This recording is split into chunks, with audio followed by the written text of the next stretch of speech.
Hello and welcome to the Cinementalist podcast for cinementalist.com. My name's Andy. Sitting next to me is Floki, our bearded dragon mascot, and sitting opposite me is my very good friend indeed, Liam. How's it going, dude? Less toastier than last week. I know.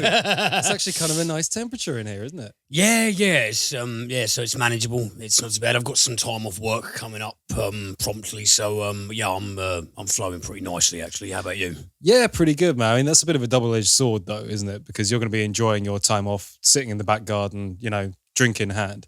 But it does mean that, if the weather's nice when we record, you're going to be going to the sweatbox every week. Well, it wouldn't actually make sense for there not to be some punishment just nestled in there somewhere among the serenity. Yeah. There's the good old British attitude. That's just what we expect. They're like, you find an immediate downside. People are like, you really are fucking miserable bastards, aren't you? It's like, yeah.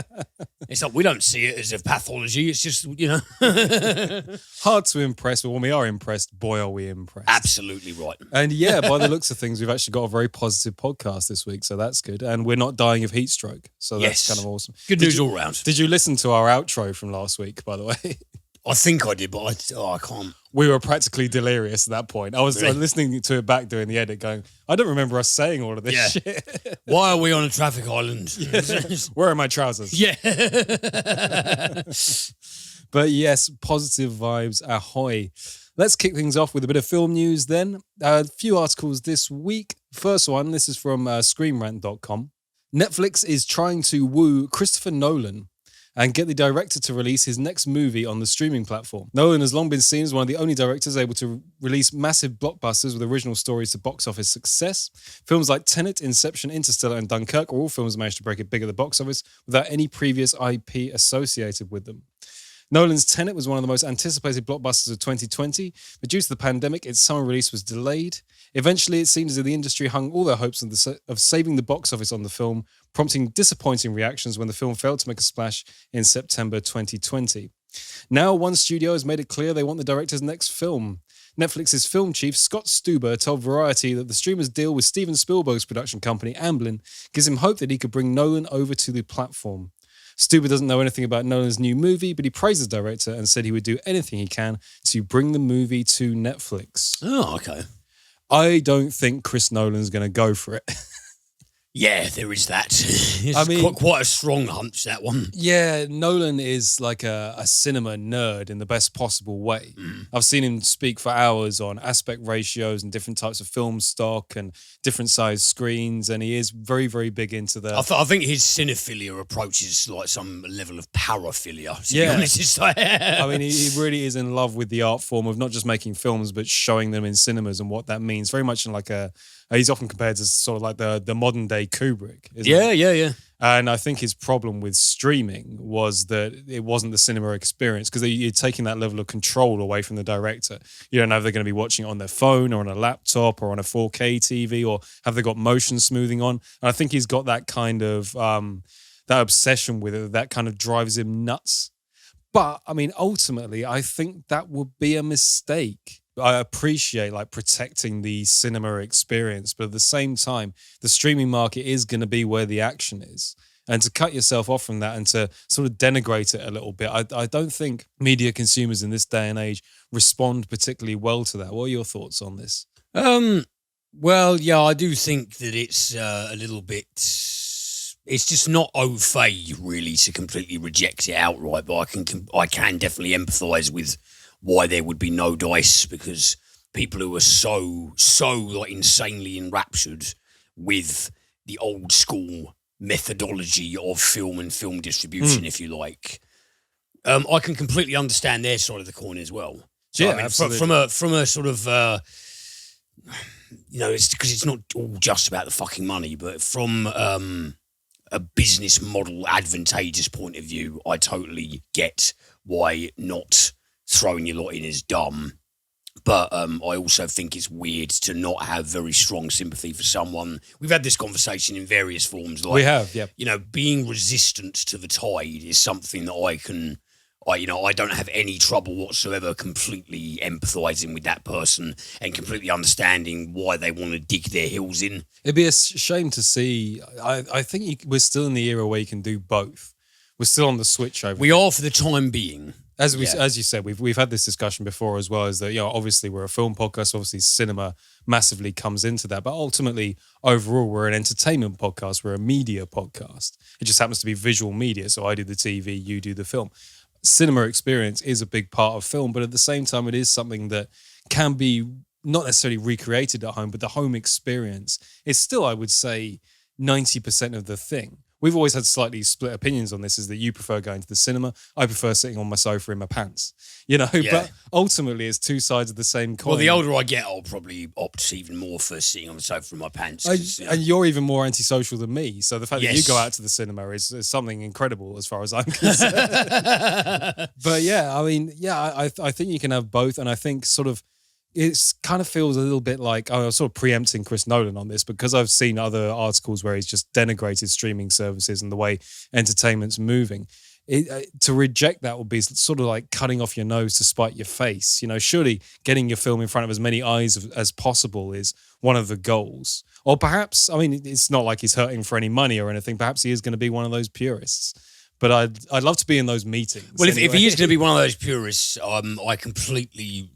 I have nothing but the utmost respect for that. Sure. And I just hope that somehow it doesn't work to his detriment in the future, because I know that he does have a lot of influence, an extraordinary amount, but still he is only one man. I know he's got he's got a heavy team underneath him, but ultimately he is only one man, and it's sometimes there is an more often than not, there is an advent, and nobody can stop it. It just turns the way it wants to turn. Yeah. Horses and cars. You can't, no matter how hard you want to tell it what to do and where to go, it won't. So I'm hoping it doesn't fuck him up. Yeah. Because I do like the guy. I like his passion for the craft. I think that he's very good at it. So, yeah, we'll see what time brings. Absolutely. Yeah. But interesting stuff, though. I would hate to be the guy that Netflix sends to try and convince Chris Nolan to sign up for their platform, because I bet he's got some really good arguments as to why he doesn't want to go in that direction. But yeah, well, maybe if he does like surprise everyone and capitulate to it, or that's not really the best way to agree. Rather, maybe he'll probably will be a capitulation. Maybe he'll make them look really bad, because it's like, he'll just go, like your guys, your the production values of your stuff is usually dog shit. Let me show you how it's done properly. Just why aren't your TV guys doing your film stuff? Yeah, it's true, isn't it? Like, it is. Yeah. Netflix TV looks fantastic. Their TV production values in general are generally quite good. Netflix films less so. It's a weird discrepancy. Budget constraints, or always using the same production company and not being great. I don't know what is behind that, but not very much talent. Sorry. Far be it from me to make those aspersions. Second article this week. This is from The Verge, although it's being covered everywhere. Critically acclaimed and Oscar-winning director Jordan Peele's next terror is officially called Nope, according to a poster. According to a poster the director shared on Thursday. The details of the project remain shrouded in mystery, and you still have a bit longer to wait before you can see it yourself. Nope is scheduled to be released in theatres on July 22nd, 2022. So have you seen the poster on this? Yeah, it's weird. It looked like...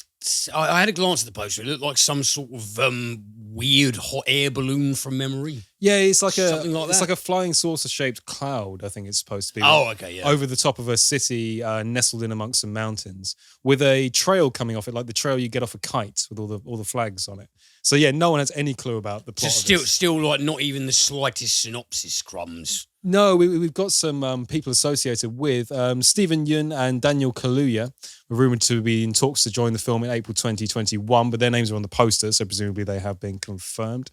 Keke Palmer was cast in the film in February as the female lead. As this article says, what exactly the three actors will have to do with a physical and likely metaphorical cloud remains to be seen, but this begins the wait, of course, for the trailer. So yeah, 22nd of the 7th, 2022, we shall find out what this is all about. I kind of love it when everything's sort of way off in it. Yeah, it is, but I kind of like it when production is like shrouded in mystery like this. Yeah. If the film ends up being really satisfying and great at the end of it, then it's a great way of sort of avoiding spoilers, isn't it? I feel like because of the various Dune trailers released at the moment and all the different snippets and theatrical bits, I feel like I've seen half the film already. And that's Yeah, that's not because I've read the book either. Yeah, I really try and avoid that sort of stuff, but the ubiquity of it makes it virtually impossible. There's probably a good 20 minutes of footage of Dune out there now. And I know it's supposed to be quite a long film, but at the same time, I'm looking at it going, well, am I seeing all the best bits here? And that is a particular bugbear of ours, and I believe a lot of film it is fans because and trailers giving too much away. And I think the mentality has changed. It has like comprehensively changed, and almost irrevocably, I'd say. You know, people go like, "What are you talking about, fucking Gramps?" When you say that, it's like, well, there used to be a time where movie fans, they valued the teaser trailer. They liked the teaser trailer. 30 seconds in and out. The teaser trailer, because the really perfectly constructed teaser trailer. When you're a movie night, it gets the anticipation glands like nothing else can. And people used to really value that and savor it, but they don't anymore. You show the average moviegoer nowadays one of the great teaser trailers for a classic movie, they'll just go, what the fuck was that? And it's like, every time I go to the cinema now and the trailers come up, and it's like a 4-minute long trailer, I feel like I have to like check my phone or something halfway through it because it is literally spoilers. Yeah. There should be there are general rules, which is it shouldn't be over 2 minutes long. Anything over 2 minutes is far too long. 30 seconds ideally, just to give you a hint. And also, the trailer should feature nothing from the end of Act 2 or Act 3 in general. Why put stuff from Act 3 in the trailer? It's just fun. I don't want to see it anymore. I know where it goes. I think I may have brought this up not too long ago, but I remember, because I love Strange Days by Catherine Bigelow, and I watched probably the most well-known teaser trailer from 1995. And that teaser trailer alone got people in fucking gargantuan droves flocking to see it, because it's basically a lot of quite mad and abrasive intertitles and Ralph Fiennes just looking straight at the camera and saying several of his lines in the film without context, and people were like what the hell is this? This looks weird and amazing, and like, I have to know what this is about. What the fuck is this movie? That's how you do it. That's how you really do it. And people just don't really appreciate that anymore. It's a business decision as well. It's execs going, well, we need to put more of the film in there because we need to show off this special effect. We need to show it's got this sequence. And if you put that bit in, that means women over the age of 34 will come and see it. It literally is quantified like that. And it's terrible for creativity, I think. As I think we've said a few times before, you should let the director do the trailer. You shouldn't let a marketing team do the trailer, because they're gonna make your film look like something it isn't. Which is, just the worst possible thing. But yeah, I think it's all about the fucking shareholders nowadays. It is indeed, unfortunately. Yeah, it is the business side of the movie business. And my last article here this week, this is from EmpireOnline.com. Just last November, word broke that 10 Cloverfield Lane director Dan Trachtenberg was quietly at work developing a mysterious new movie set in the Predator universe. Now, Collider has talked to producer John Davis, who revealed not only details of the film, currently called Skull, but also that it's already shooting. Yes, with nary a word on casting, location, or even storyline, the film is already underway, with Trachtenberg already reportedly 3/4 of the way through filming. The main character this time, beyond the alien creature of course, will be a woman who encounters a predator on its first journey to Earth, the story taking place before the original film. It goes back to what made the original Predator movie work, says Davis. It's the ingenuity of a human being who won't give up, who's able to observe and interpret, basically being able to beat a stronger, more powerful, well-armed force. It actually has more akin to The Revenant than it does any film in the Predator canon. You'll know what I mean once you see it. You can use your imagination. It is ... early. Early. So with the title Skull as well and being the early Predator, are we talking sort of cave people times? Are we going prehistoric? I don't know. That sounds quite intriguing. It does, doesn't it? I quite like the idea of taking not doing like a prequel necessarily, although I think this would definitely qualify as one, but taking it right back to the early civilization, see what he's hinting at. Predator versus like Cro-Magnons. Yeah, something like that, like early tribal people being, and the Predator. I don't know how that's going to work, but I am kind of, as a Predator fan and a huge sci-fi fan, I have been let down by many a Predator film. Yes. I rewatched the original recently and it's just as good as it ever was. And it's the best one in the entire thing. Kind of in my mind, it's almost the only one. Yeah. I liked Predators. I thought that was kind of cool, but it was sort of a 7 out of 10 movie. It was a nice. But for a Predator film, that makes it the second best. It was a nice love letter, and I have actually encountered people who seem to prefer the environ LA and Danny Glover sweating his bollocks off, which I mean, yeah, you do you, fine. I just don't get that. I didn't hate Predator 2, but it's not a wonderful But movie. it's just got a naff and uninteresting kind of harried cop dynamic, and this not really about the Predator for most No. of it as well, which and is an odd I'm choice. saying the Rastafarian organised crime subplot is bilge. Yeah, it is. I just don't give a flying fuck about it, you know. But I'm kind of up for a Predator really, really early prequel. That seems to be what they're hinting at here. And I've been let down many times before with that little bit in my heart that really loves the original and thinks it's one of the, quite possibly the best monster movie ever made, according to my brain anyway. It's definitely up there. No, I completely and utterly agree with you there. I think it is. I think, Predator, Jaws, Jurassic Park, fucking, I mean, it is. I do think it's a big hitter in proper monsters. Holds up great as well. I've forgotten how many pussy jokes there were in it. It's quite misogynistic. Jeez, you got a big pussy. But then the characters are misogynistic. They're soldiers being. It sort of all fits and all that.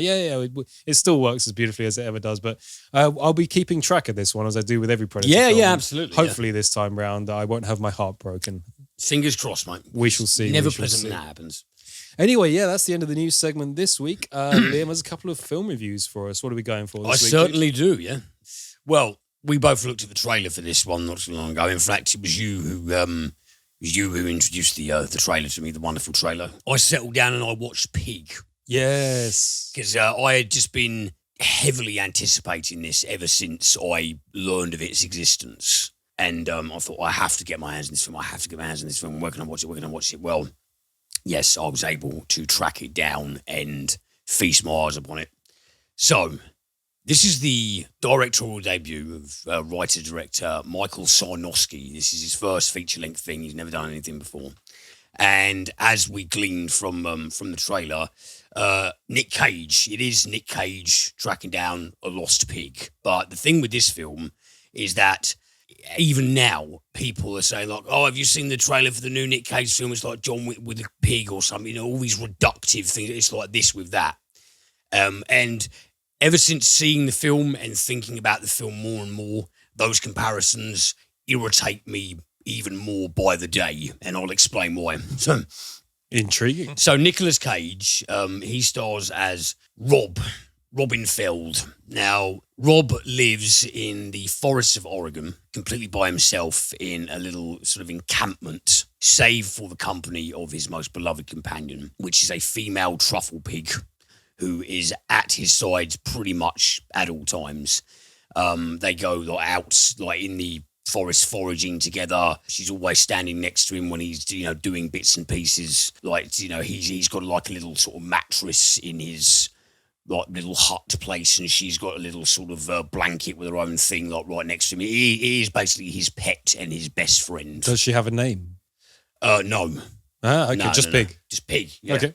Yeah, Pig, truffle pig, or as he refers to her several times, my pig. So endearing. Yeah. But so this film opens because one thing, when people look at the poster, they've said, that poster has sort of hereditary vibes about it. There's something ominous about the way Nicolas Cage's face looks in the black background and the very elegant sort of calligraphy, and the poster design has something sort of elegant and ever so slightly sinister and strange about it. And right off the bat, the cinematography in this film, because the director of photography of this was Patrick Scola, and he has just done a wonderful job of that crisp, clean shooting of natural environments.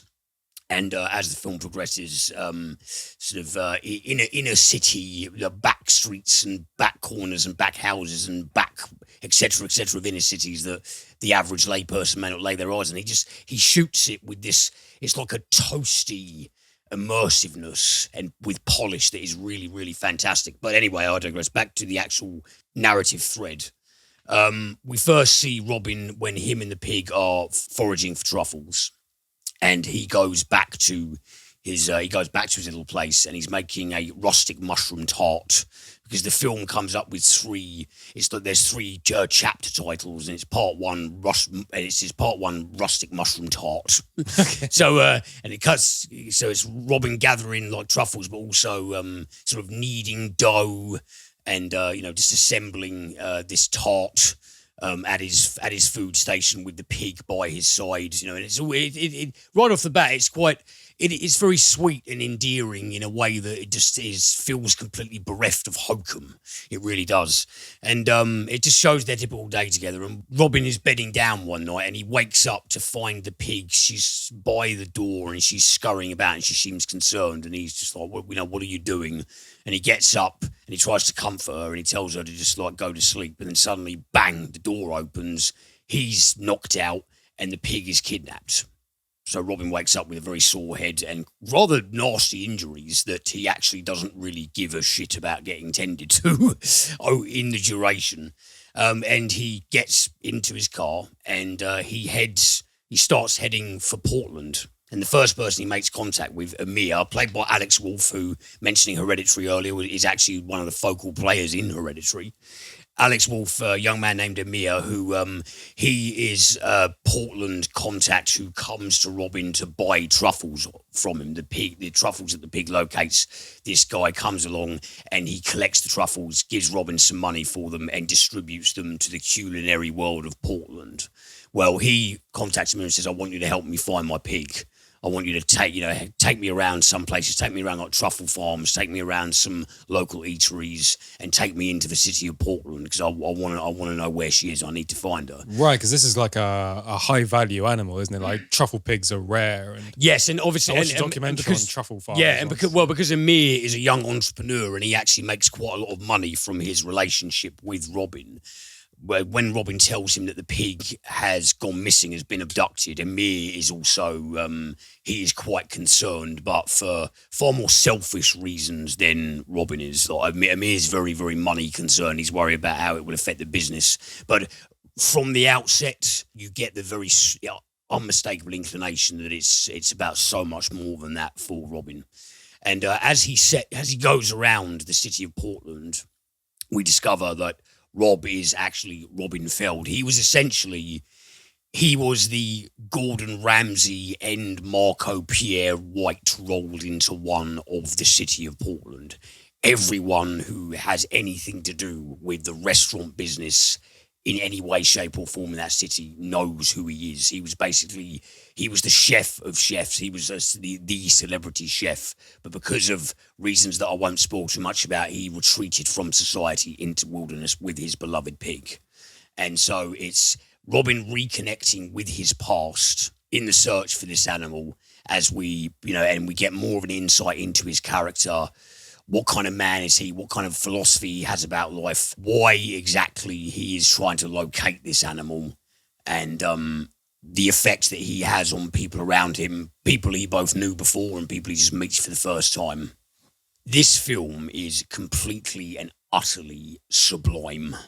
It is absolutely, number one, it's one of the best things. It's one of Nic Cage's best performances of his entire career.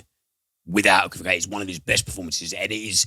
He might do the typical Cage rage animation shouty thing. I think he does it once in the entire film. Wouldn't be a Nic Cage film without it. And it's not even that egregious. For the most part, his performance it's mannered and it's calm and it's deliberated, and he is more of an observer than a doer, the character of Robin. And like he's calm, but I saw like somebody else put this very, very well indeed.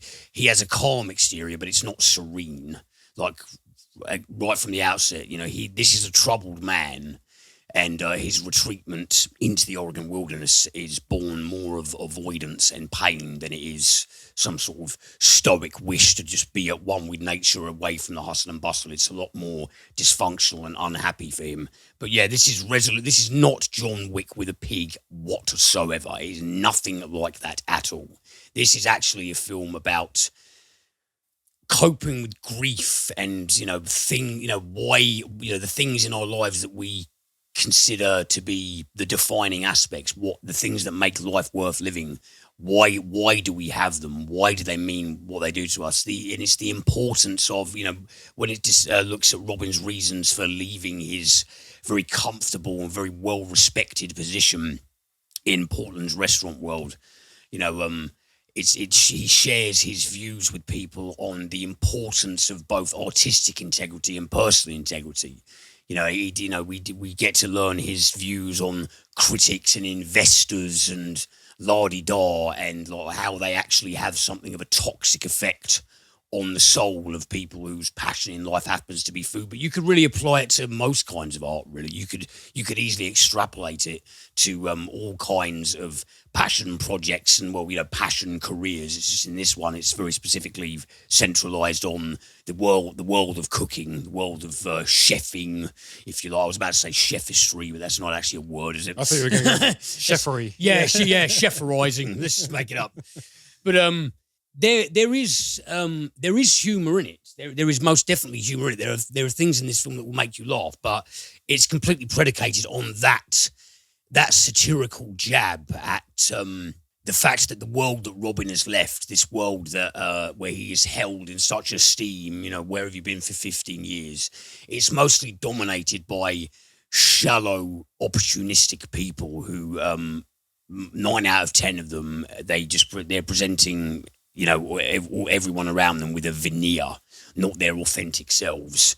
And with Robin is somebody who, even though he is a man with with as much foibles as the next person, and there's something of a tortured soul about him, and he's not as quick to reveal himself to people because of trauma that he elucidates and is very easy to empathize with. But this is the intrinsic aura of integrity that he carries around with him that the overwhelming majority of people in this city don't. And no, it's really well shot. It's really well acted. It's quirky. It's got offbeat, wonderful, articulate dialogue about existentialism.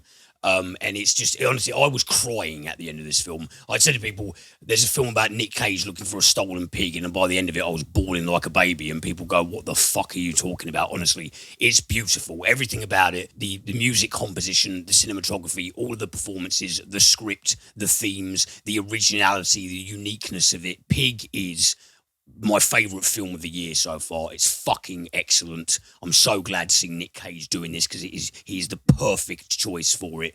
It needs to be seen. It's I loved this movie so much. I still haven't stopped thinking about it. It really hit me emotionally and intellectually. And yeah, I just think it's an excellent film. I'm astonished that it's a debut as well, because Michael Sarnowski has done such a fucking stellar job.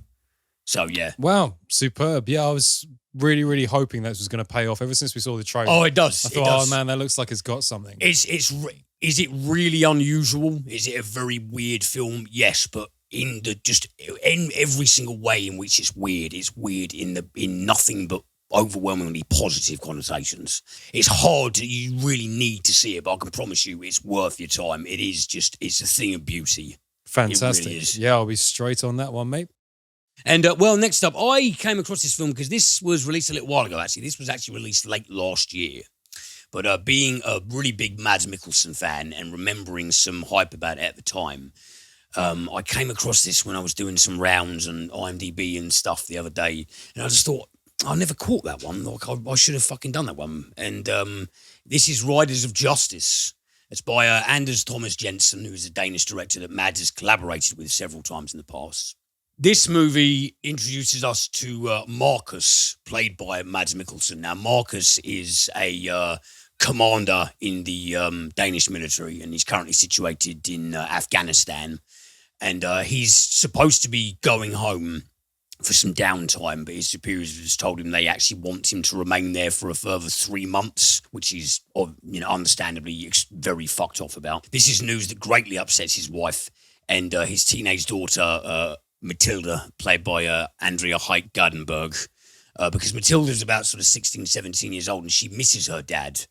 But they have something of a contentious relationship because Marcus, it's very clear that from his military career, Marcus is deeply troubled. He doesn't exactly have the explicit meltdown PTSD, but he definitely has some variation of it. He is a very stoic and reticent man who is he's used to dealing with problems through very exacting emotional restraint and rather sort of reflex-based violence. And it's something, even though his daughter loves him, she doesn't feel that her dad understands her or has ever really interacted with her like a normal parent. But she is nevertheless crushed to find out that he's not coming home like he was supposed to. Matilda and her mum, they're getting ready to go into the city one day because Matilda's unfortunately had her bicycle stolen. This is an event that's shown in the opening of the film, Matilda's bike theft. And I won't spoil the reason why it's instrumental because that'll give too much away, but it is very much instrumental. And they board the train. As the train is going along, there is some sort of works carriage, like a railway station work, like it's sort of like the workmen's it's like a work, I don't know, it's a work train, whatever the fucking one of them things is. Right, okay, yeah. Christ's sake, what, I don't know the We'll go with work train. Yeah.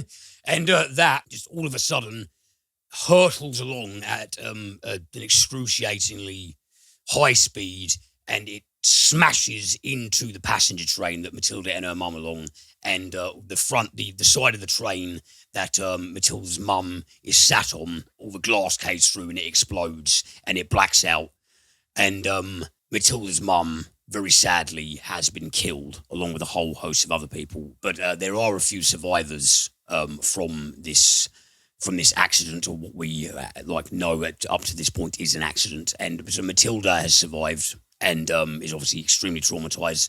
But another survivor is a man named Otto, played by Nikolai Cass. Otto and his friend Lennart, Lars Brigman, they're a pair of noble and well-intentioned data analysts, and they've just been fired because they've tried to convince their contractor superiors that their algorithm, they're trying to perfect an algorithm for coincidences, things to do in the particular instance when they're introduced.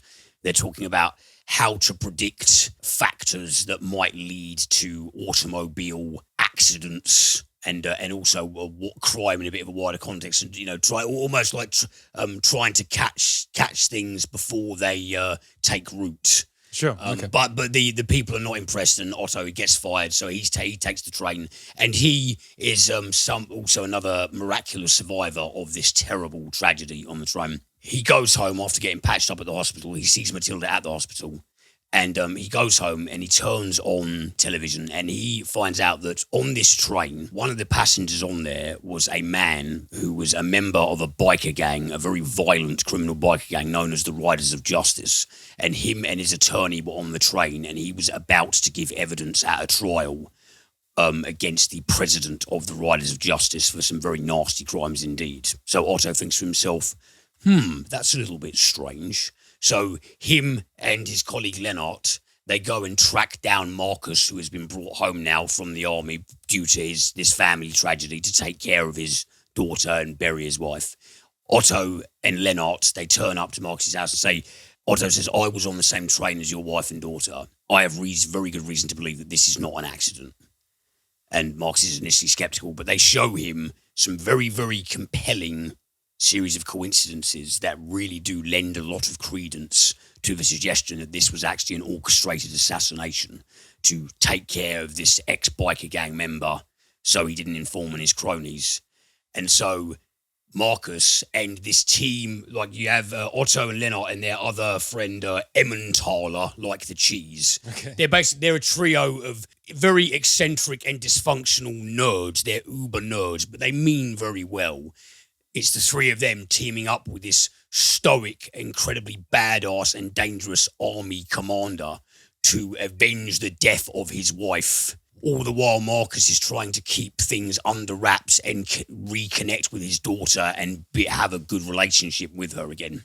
This is a wonderful film. Anders Thomas Jensen with this, he has made a crazy action thriller that is actually a disguise for a really touching and really funny, in that utterly batshit, bizarre, weird Scandinavian way, about the importance of processing your trauma and being, actually realizing and being cognizant of your emotions and trying to live an emotionally healthy existence, and the importance of family, the importance of familial bonds, be they actual biological familial bonds or sort of appropriated ones that you least expected. Because the people who band together in this, because of these coincidences, this closeness and affection and sort of surmounting of differences starts to take hold. So you actually have this very, very touching, life-affirming drama with just the most perfect, darkly comedic, insane inflections. That's what the nucleus is of the film, but it's wrapped inside this excellent action thriller sort of window dressing it's adjacent to the proceedings. They work in lockstep. So all the while you have completely mad popcorn revenge proceedings, and which will tap into like the violent satisfaction quotient for any viewer, in complete tandem with this really, really believable, sweet, weird human interest drama. And it's badass. It tugs at your heartstrings. It's genuinely really funny. Mads Mikkelsen gives a top dollar performance. It's a really, really strange film, because when I say comedy drama, I can still guarantee you it's not the kind of comedy drama you think it is. But everything about this film, on paper, this sounds like an absolute lunatic's mess. This film really works. It's really funny. It's really smart. It drew several tears from me. It's really badass and poignant and lovely, and it is phenomenally worth your time. Riders of Justice. Yeah. I love the way you finished off with the title there. Yeah, honestly. That's great. Please track it down. You know what? That wasn't on my radar, but I think it is now. Yeah. Oh, man, this is so worth your time. It is, you will laugh. You will piss yourself laughing. You will get pumped by it. You will be incredibly touched by it. It executes everything with perfection. It is so good. Excellent. Okay, then. Well, that brings me on to TV of the week. A couple of things as usual. First thing I want to talk about is on Netflix at the moment, although it originally premiered on France 2 in France, funnily enough. France 2? France 2. I don't know if there's a France 1, France 2, France 3, like we have BBC 1, BBC 2, BBC 3, but it's a France 2 production. Then it was picked up by Amazon Prime for the first season, and then it was picked up by Netflix for the second season. So 2 seasons so far. And it's called Black Spot. Although in French, Zone Blanche, which means white zone. So it's got sort of a diametric title thing going on, but I will get to why that's a pertinent title in a minute. Okay. This is a French-Belgian co-production.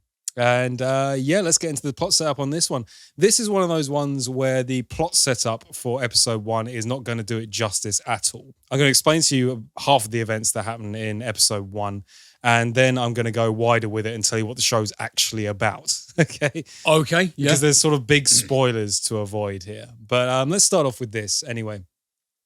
We first see a man driving through the French countryside, through the French woods, to be more accurate. And it's very sort of tall trees and misty and a long winding forest road. And his car breaks down.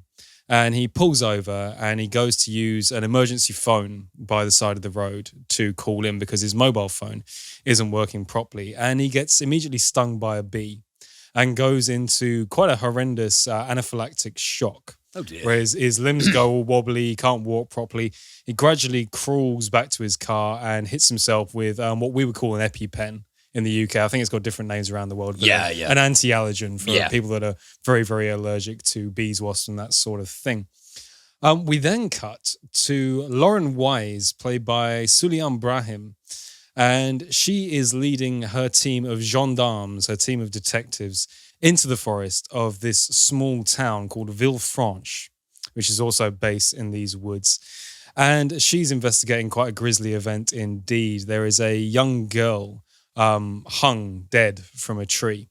Oh. And her team around her are taking photos and investigating. And they notice that she's got an infinity symbol tattooed on her wrist. And she's been hanging there for quite some time. Lorraine walks around to the other side of the tree where she's hanging from and notices that some of the bark has been disturbed, and she starts to rip away the bark, and there is an infinity symbol carved into the tree. Not only that, but the sap from the tree is kind of bleeding red.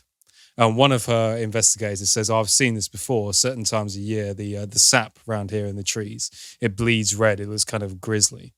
So Lorraine goes about investigating this horrible event that's happened near the town. Now, the town of Villefranche is where the title comes from, because they are within what is called a black spot, or in French, apparently, a white zone, which means that the mobile phones and all kinds of technology in this area don't work very well. It's a dead zone. It's a place where no electronics seem to function on any kind of reliable basis. Sometimes the lights flicker. Sometimes the microwaves go funny. Sometimes your phone won't work properly. Sometimes cars don't start. It's just known as this small rustic town where strange things happen. So Lorraine goes back to her gendarmerie, her police station, and finds the man from the intro, Frank Siriani, the guy who used the EpiPen.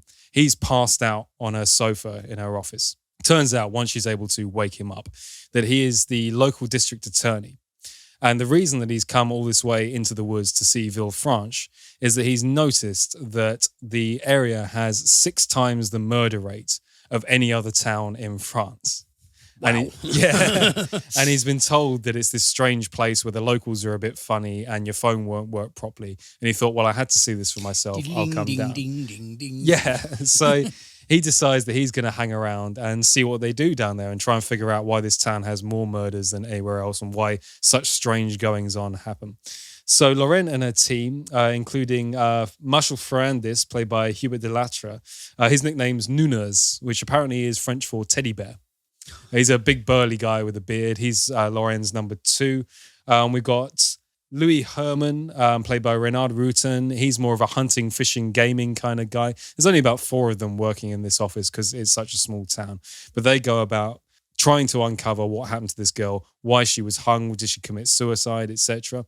They eventually get a lead that she earlier had reported a rape perpetrated by one of her bosses at the local sawmill. She worked there as a receptionist.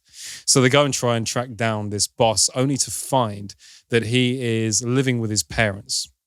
And the reason he's living with his parents is that he tried to commit suicide a little while ago on the very same tree this girl was hanging from. And he was left in a terrible state afterwards. He's lying on a hospital bed in his parents' front room on ventilators. He's completely and utterly unconscious. They begin to question the mother and father, but they say, he's been like this for some time. There's no way he could have possibly had anything to do with this girl's potential suicide, even though they picked the same tree. And they notice that this guy lying in his bed has got dirt on his hands and his feet, which is odd for someone that's been bedridden for so much time. So Lorraine continues her investigation. She goes to the local sawmill, which is run, like most of the interests in the town, by the Steiner family. Very, very powerful family that have taken over all the industrial interests in town. Just about everybody works for them if you're not an independent farmer. And she has a chat with the mayor, a guy that she's known for quite a long time. They used to have a dalliance together. And he's very upset with the police force because his daughter went missing many months ago and they haven't found any leads. They literally don't know what happened to her. Anyway, Nunes, teddy bear, goes back to the house where the man is lying in bed with his parents, goes back there late at night to see if he can question them some more. He walks in through the back door and notices that the bed, which this guy was previously resting on, is now empty, completely and utterly empty, no one lying there. So he starts searching the house. He goes out into the back garden and finds this guy lying in sort of a hospital gown, spread eagle, out on the back lawn. He goes over to check if he's okay. And he suddenly turns around to find that the guy's mother is sitting there watching this lifeless form as he's gasping for air because he's not on his ventilator. She's watching him lying out on the grass. And he goes, what the hell are you doing? He needs help. We need to get him to a hospital. We need to get him back in bed. What are you doing? A woman says, no, you can't move him because the soil of this town is the thing that heals him. Bizarre indeed. And that is about where I'll leave it. There is much more than that, but things start to get revealed quite quickly that are very obviously supposed to be surprises. And I would very much like people to watch this show. So Here's the thing I haven't covered yet, and here's where I get really, really general.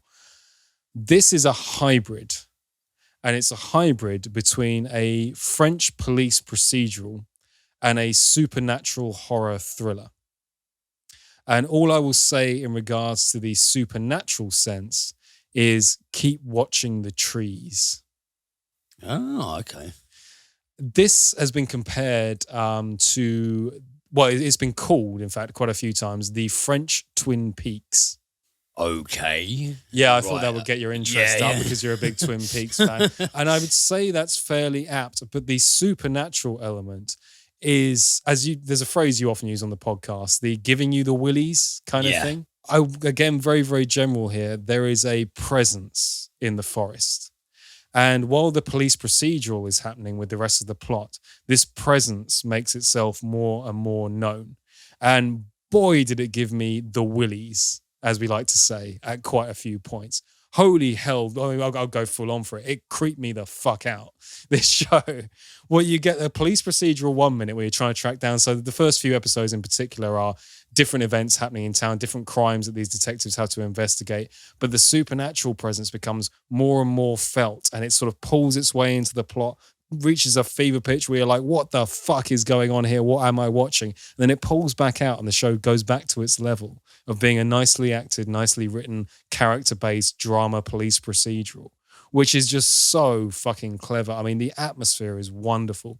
These woods that surround them are very, very tall trees, and there's this constant mist rolling through them. It's that real hilly countryside where just nobody goes, you know. Kind of looks like the woods of Alaska or the Appalachian Mountains, you know. It's that small town kind of vibe, except obviously very, very French. There's a beautiful soundtrack as well. You know the phrase like a tinkling piano? Yeah. This show's got a tinkling banjo going on in the background. And yes, there are definite Deliverance vibes. Going on with this. Called it. Yeah, for sure. But it's just got this wonderful 1 minute you're watching a really gritty, down-to-earth, character-based police drama, and then this supernatural bit comes in that's so well-paced and kind of freaky and kind of throws you off kilter, and the camera angles start going a bit odd. You're not easy to give the heebie-jeebies. No, I'm You're not. not at all. So the fact that it has had that effect on you really ramps my curiosity. It loves to do a mic drop ending as well, where you don't think there's anything supernatural at play in this episode, and then suddenly at the end it puts something in where, and obviously all of these small cases that are investigating, it's revealing the characters to you, and as you get the character backstories, they're starting to tie in as to links to this supernatural event. And in season 2, they actually bring in some historical stuff. That whatever's going on in these forests has been happening since ancient Roman times. So there's some cutting back to when Romans were in the area, you're making their way through Gaul. It sounds fascinating. It really is a stunningly fascinating show. It's beautifully well acted. It's gorgeously well shot as well. It's got that fantastic small town vibe. There's great little gobs of humor in it as well. I love it when a show does this, when there's no way you could ever call this a flat out comedy. What it does is it saves its jokes. And so because you're not expecting it to make a joke, when it does make a joke, it hits all that harder, particularly because they're all quite well written and they're quite subtle. There's a bar everybody goes to in town where it's literally one of those, rather than a one-horse town, it's a one-bar town, you know? And some of the interactions between the people there, and there's a very recognizably French bit of humor coming through in moments. It's sort of got everything, this show. I kind of love the fact that it's a hybrid that works. If this was, this is going to sound like I'm really anti-American here, and I'm really not. American TV has just been premiere for so long now. But one of the things I've found during this whole lockdown period is, because I'm a TV critic, because I have to review something new every week, there are all these people going like, oh, I feel like I've watched all of Netflix. Like I've seen this and I've seen that, and there's nothing more out there. Do what I've been doing and go and find the European and the international stuff, especially on Netflix, which is a fantastic platform for it, because I've found so many Scandinavian and German and French and all this TV that I think most of the Western-centric world, in the sense of Britain, the UK, all that kind of stuff, we're kind of unaware of. And this is one of those little gems where it's like, why have I not been watching more French TV? Yeah, because it's just so beautifully, tonally perfect. It's a hybrid of all these different genres coming together. If it was an American show, I mean by that, like a major network American show. With this concept, they would have overblown it. It would have been lent too hard on the supernatural stuff. The character drama would have been maybe a little bit more hokey. And again, I'm not getting down on American TV. It's just there's a subtle jump scares and soap opera. Exactly. Yeah. There are very few jump scares in this, I'd like to point out as well. So I don't want to overplay the scary nature and put people off if scary isn't your thing. The police procedural is actually the meat and potatoes of this show. But when it brings in that chilling supernatural aspect, it does it with grace. And it does it with nuance, and it does it with a deft touch. And it makes the hybrid work. It could so easily skew too much one way than the other, and it doesn't. It just keeps it tonally dead on. And I've just had so much fun with it. It became a firm favorite initially. I would say the first 3 or 4 episodes are probably the scariest. It's a limited series, is it? Sorry if you already mentioned it. The first season came out in 2017 and the second season came out in 2019 for Netflix. So it seems to be that this is actually taking a very long time to produce. And actually looking at the cinematography and the level of production value it's got, I can easily see why. But you've watched all of it so far, haven't you? I'm 2/3 of the way through the second season, so I haven't finished the second season. I don't know how season 2 ends. I don't know if it leaves it open. I would say it probably does, because there's a lot of mileage going on here. It's spooky, it's chilling, it's got that gripping police procedural, it's got great characterization, it's got so much going for it. It's one of those European productions where I watch it and think, how have I missed you all this time? And it seems to be that Netflix is now really pushing this and picking this up as well. So depending on how season 2 ends, like I said, I haven't got there yet. I would expect a season 3, but please do jump on it. Twin Peaks in the French mountains is very apt, but there's a spooky bit running through it that is just so spine-tinglingly well done that it really got me going, and it's really pulled me into this universe. You know, it's fantastic television. Really, really is. Awesome, man. I'm very excited to look at that one. And last thing I wanted to talk about this week, this will be actually quite familiar, I think, to a lot of listeners because it ran for ages and I wasn't up to date with it. And I have been recently. Because as I've said quite a few times, what myself and my partner like to do towards the end of an evening, because I make her watch all this super serious, spine-tingling, chilling stuff, is right before we go to bed, we like a few episodes of something light-hearted and comedy-based and fun. And I've caught up to date with this show that was aired on HBO from 2012 to 2019. Lots of you will know it already, but it's new to me. This is Veep. Oh, yes, the American version of The Thick of It. Kinda. Yeah, kinda. Written primarily by Armando Iannucci, who, yes, was the primary writer for The Thick of It and In the Loop, and also quite a few writers that he brought over from those shows as well. Although, interestingly, in the genesis of this show, he initially started out doing an American version of The Thick of It. The studio wrestled control away from him and ended up being rubbish and doing terribly badly. So this is sort of his second bite of the apple, if you like, to try and do an American version of what is essentially a political satire comedy show. This stars Julia Louis-Dreyfus of Seinfeld fame and Saturday Night Live fame, of course, as Vice President Selena Meyer. And a team of bungling and incompetent staff. It's got great cast, this. We've got Anna Chomsky as Amy Bruckheimer, Tony Hale as Gary Walsh. Remember him as Buster from Arrested Development? Yes, yeah. Fantastic comedy actor. He's Selena's body man, the guy that essentially he carries her big bag full of stuff. And he whispers in her ear constantly because she's meeting so many people she doesn't know who anybody is.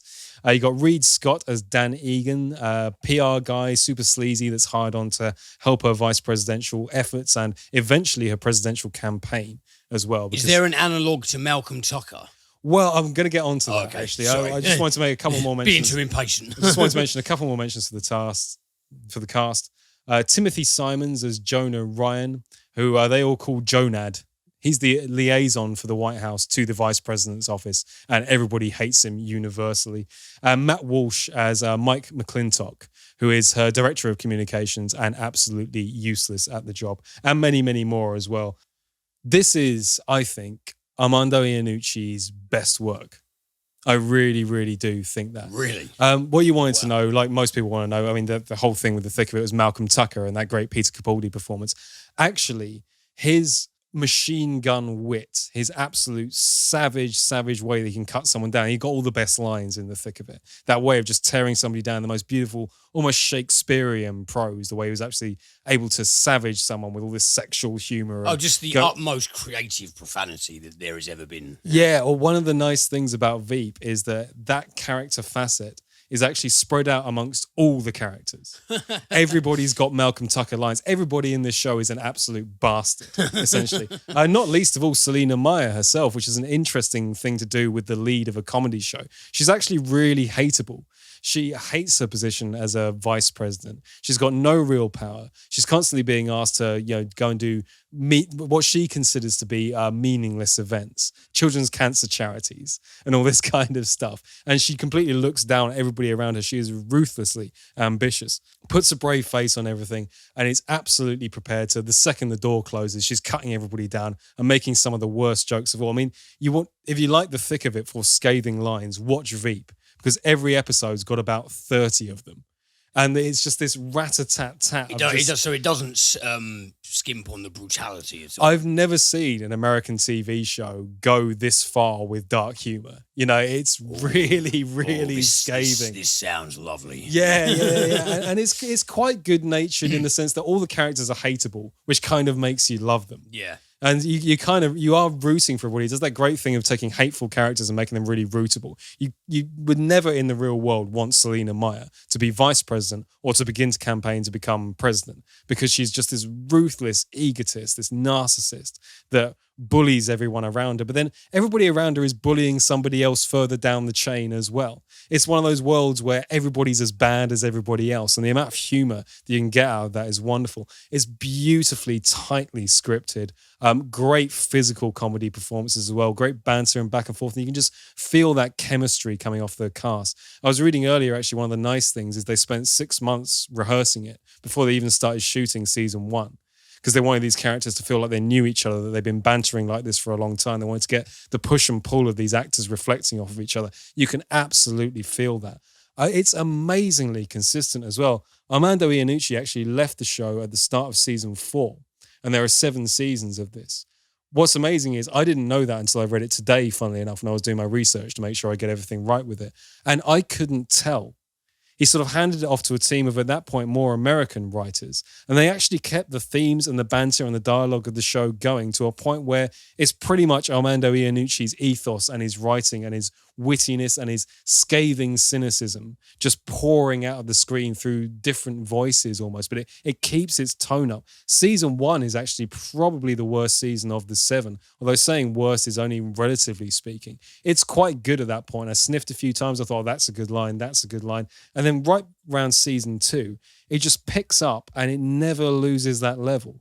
All the way through, there wasn't a single episode where I didn't laugh out loud a good 5 or 6 times, and they're only half an hour each as well. It's just, I'm kind of annoyed with myself that I didn't watch it sooner, actually, and that's why I'm doing it on the podcast. There's got to be other people like me out there that just kind of missed Veep entirely, and it is just laugh yourself sick funny. It's very, very ribald, dark, quite often very sexual humor as well. I mean, it really does not hold back in a way that, as I said earlier, I'm not used to American television being. I would imagine it shocked quite a few American audiences because that kind of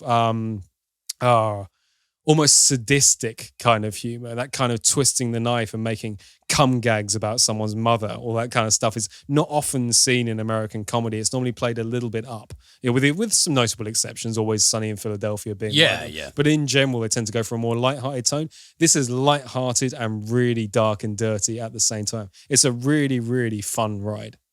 Awesome. Yeah. I mean, because I've been familiar with the existence of the show for years now, and I'd never really paid it any mind, but because I didn't really know. I thought you think like an American version of the thick of it wouldn't work. It kind of make, by the sounds of it, that didn't. But so Armando Iannucci went, okay, so I'll write something for the American market. Yeah, and I would say it's better than the thick of it. It's funnier than the thick of it. Well, I totally believe you. It's just that when I initially heard the description, it's, the American counterpart to the thick of it, as in, the intentional sort of remake or spiritual successor. And I kind of thought to myself, that old chestnut again. But no, you've definitely made me completely reevaluate that. I'm surprised the actors were able to hold the scripts because they are literally on fire. You know, it's that witty and that well written. Really, really good. Yeah. Bloody hell, no, well, two things to absolutely check out. Well, we promised a positive podcast, and we've been nothing but positive this week. How about that? Fuck you, critics. Yeah, go fuck yourself. Bad reviews for this one as well. I thought I'd finish off this week with, we've done presidential trivia before, but off the back of Veep, I thought we'd do vice president trivia. The ever-forgotten presidents of history. Is there a lot of stuff about Danny Quayle in there? No, well, actually, he's a gold mine. I really had to pick and choose on these, to be honest, because there's a ton of that kind of stuff here. I just tried to put together some interesting facts along with some slightly funny ones as well, as always. But yeah, push for time as usual. But let's start off with this one. How about John Adams? Adams was the first vice president in US history, serving under George Washington from 1789 to 97.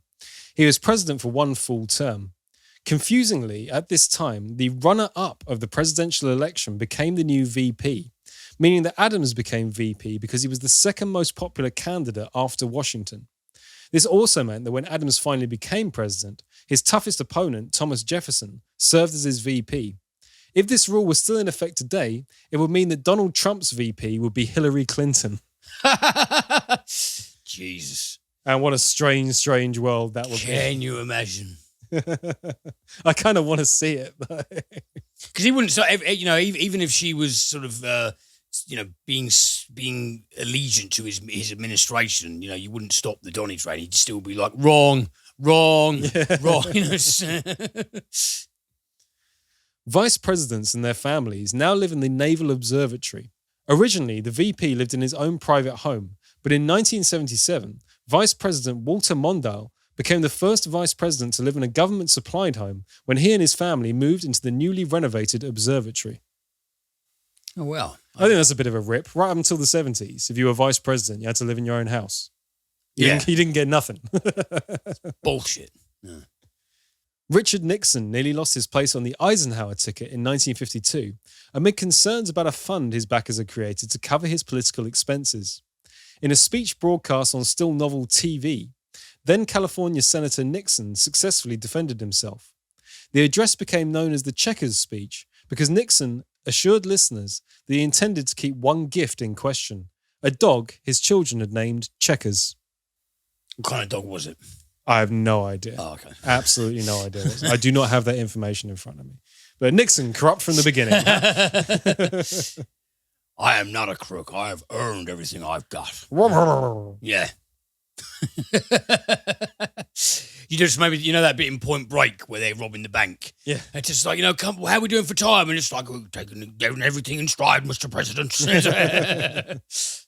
William King, unlucky Vice President number 13, missed his March 4th, 1853 inauguration in Washington because he was in Cuba trying to recover from tuberculosis. After Congress passed special legislation permitting King to take the oath of office on foreign soil, he was sworn in on March 24th in Cuba, making him the first and to date only vice president to take the oath of office outside of America.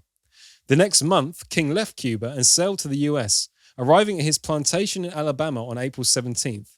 He passed away the next day, and his tenure in office remains the shortest of any US vice president. No, I wasn't even familiar with that at all. Yeah, William King, unlucky vice president number 13. Poor bastard. It'll never come up in your pub quiz, but you know it now, so deal with it. And finally, Abraham Lincoln didn't meet Hannibal Hamlin, his first-term vice president, until shortly after their election. In that era, VPs typically were selected by political parties. When the president ran for re-election in 1864, Hamlin, a former Republican senator from Maine, was dropped as his running mate in favor of pro-union Southerner and Democrat Andrew Johnson in an effort to balance the ticket. Among other chief executives who replaced their Veeps is Franklin Roosevelt. FDR's VP for his first two terms, John Nance Garner, colourfully described the vice presidency as not worth a bucket of warm piss. That's one of the great themes in Veep, actually, as well, is that everyone goes, vice president, who gives a fuck about the vice president? But there you go, vice presidential facts for you. Some interesting and one piss related. Not worth a bucket of warm piss. I'm going to start using that. I think that's amazing. Yeah, it's good, man. I like it. Not worth shit is just such a blunt term. Not worth a bucket of warm piss. It's much more evocative, isn't it? Yeah, there's something a lot more satisfactory to that. Yeah. Okay, then. Well, that brings us to the end of our free podcast this week. Thank you so much for listening. We're going to go and record the premium. Liam's got a couple of Italian films to review, I believe. Yeah, well, because you know how last week I mentioned Gomorrah and Dogman, but there are a couple of others that I didn't get to mention that I really wanted to. And I've also got another couple of things of interest that I've watched recently that I really fancy mentioning as well, because I think they deserve a bit of a plug. Fantastic. And I'm going to review Disney Animation's latest, Raya and the Last Dragon. Oh, yeah, this title has escaped me. I haven't seen anything about it. Yeah, quite a cool film, actually, but I'll tell you what I think about it on the premium. So, Sweet. You'll find out, but everyone else has to pay for it. Okay, guys, as usual, if you'd like to check out our premium content, please do check out CINEMENTALIST.com for a link to our Patreon page, or you can follow us on Twitter at CinementalCast, and you can follow Liam at the Movies at Wacko Jacko's Flicks. Excellent. Well, yeah, off we go merrily to record some more stuff. Thank you, people. Thank you very much, and just keep on watching that good shit. And hopefully we're not experiencing rapidly accelerated global warming, which means that by the end of 2021 we're all like, just bits of toast in an apocalyptic wasteland. See, this was such a positive podcast, and then look what you did. Look what you did. I'm saying I hope it doesn't happen. Yeah, but and remember, we're all gonna die. Still a better outro than last week. Come on, don't do that pathological optimism shit. I don't like that. No. Stay safe out there, guys. Well, stay safe. Unless you live in a really, really terrifying neighbourhood, I guess. But stay cool. Just fucking enjoy yourselves. I don't know. Now it's the worst intro we've ever done. All right. Thanks very much, guys. We will see you next week. Take it easy.